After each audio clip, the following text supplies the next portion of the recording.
Speaking at State House, Nairobi, President William Ruto has vowed to mitigate the drought situation in the country that has affected more than 20 counties with 4.5 million Kenyans suffering all over the country. The president insisting that this is the worst ever drought experienced in 4 decades. The ongoing drought in the country is the worst in 4 decades. It has affected 20 of the 23 traditionally Asal counties and 45 wards in 9 additional counties in Mount Kenya, Rift Valley and the Lake Victoria regions are also affected by drought. 11 counties in the traditionally Asal are in drought alarm phase. This includes Turkana, Marsabit, Samburu, Isiolo, Laikipia, Mandera, Wajir, Garissa, Tana River, Kajiado and Kitui. 4.5 million people in the Asals and a further 846,000 in the non-traditional Asal counties face acute food insecurity and require immediate relief. On his part, President William Ruto noted that more than 900,000 children below 5 years and 135,000 pregnant and lactating mothers are facing malnutrition and require urgent intervention. He also added that 2.5 million livestock deaths have been reported due to lack of water and vegetation. 942,000 children below 5 years and 135,000 pregnant and lactating mothers require treatment for acute malnutrition.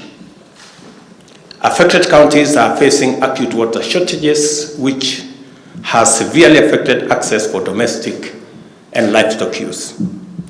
Most Asal counties are facing vegetation deficit, thus limited availability of palatable livestock forage. An estimated 2.5 million livestock deaths have been reported across all species.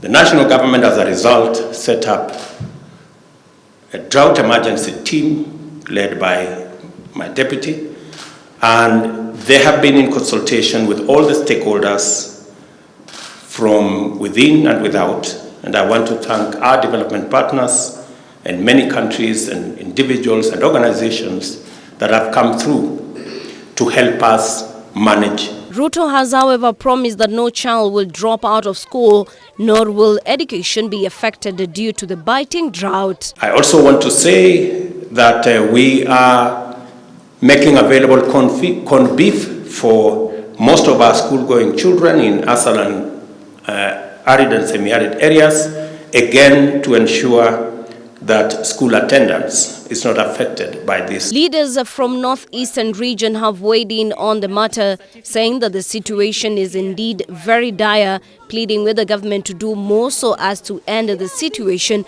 before the situation gets out of hand. The drought situation is very serious as it is now. My constituency, Lagdera, 70% of the constituency now is getting water through water trucking. So only 30% have permanent water. So you can imagine, giving water through water trucking to livestock and human beings is a very serious matter. Okay, we have been helping, small help from the government, but not enough. The amount has not been done. And the situation continues. I think in the next few months and the next few days, we will hear people dying of hunger, people dying of thirst. Of course, when it comes to life saving, we first save human life. So imagine a situation where human being will die of water, lack of water. What will happen to the livestock? They'll be wiped out. And that is their livelihood. So the drought situation is very bad as it is now.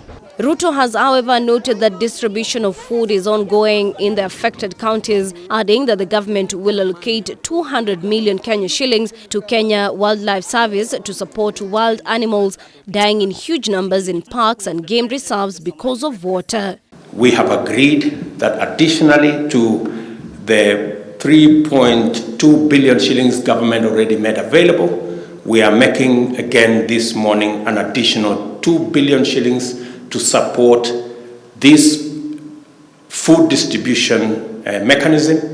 And later in the week, I will be meeting with other development partners to agree on a budget that will support and make sure that no Kenyan suffers death from this intervention. We are also making 200 million shillings available to Kenya Wildlife Service so that they too can support wildlife that are dying in huge numbers in our national parks and in our national game reserves, so that they can track water and other facilities for our lives, for